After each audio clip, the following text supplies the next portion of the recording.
This is Inside Indiana Business Radio for Wednesday, March 12, 2025. I'm Marek Mazurek.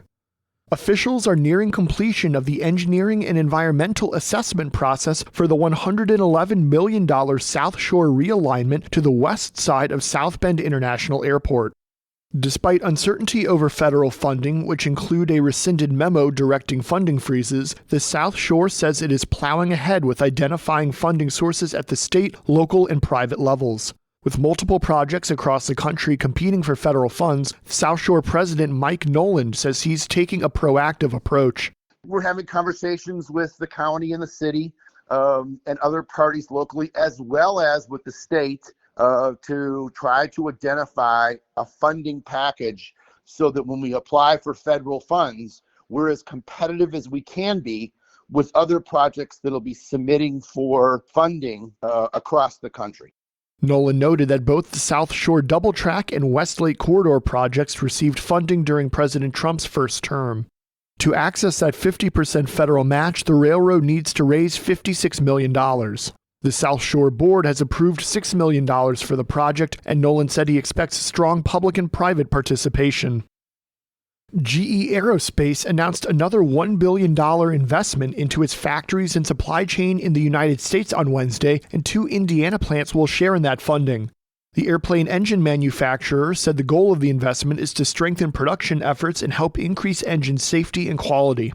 GE Aerospace is investing $5 million for additional equipment at its Lafayette plant to support the assembly of commercial engines, including the LEAP engine, which is used on the Airbus A320 and the Boeing 737 MAX. Additionally, the company is investing $9 million in its Terre Haute plant. That funding will go towards high-tech milling machines, tooling, inspection equipment, and long-term upgrades to the building. GE Aerospace Terre Haute produces combustors and structural components for narrow-body and wide-body aircraft engines, as well as for military fighter jet engines. From the number one source for Indiana business news, this is Inside Indiana Business Radio. To succeed, you need to stay informed. You need to be engaged. And let's face it, you need to set yourself apart from the rest by connecting with a company that brings you the best.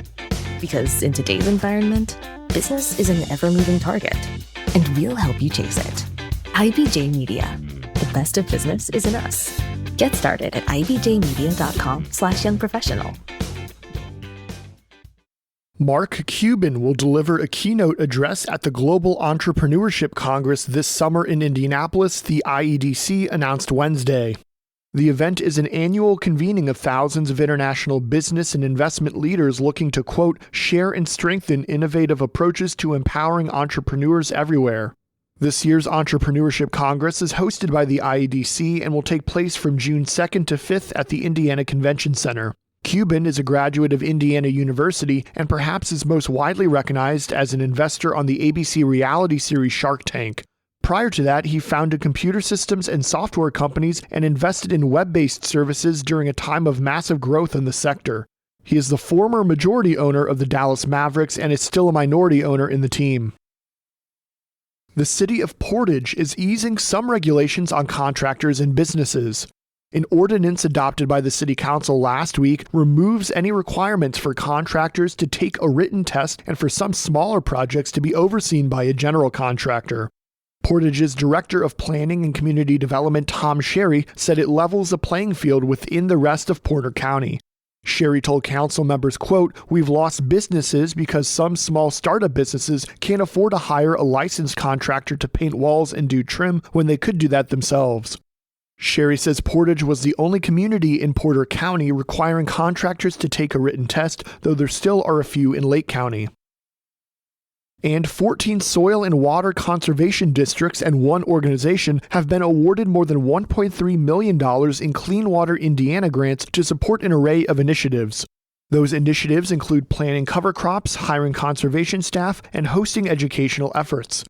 The program is funded through the state's cigarette tax and gives money to landowners and conservation groups that are working to reduce runoff from non-point sources of water pollution, whether on agricultural land, urban areas, or eroding stream banks.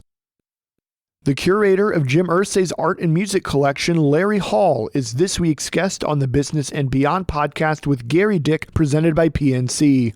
A weekly conversation with high-profile Hoosiers in business, sports, entertainment, and beyond. Available now from your favorite podcast provider. I'm Marek Mazurek for Inside Indiana Business Radio on Demand.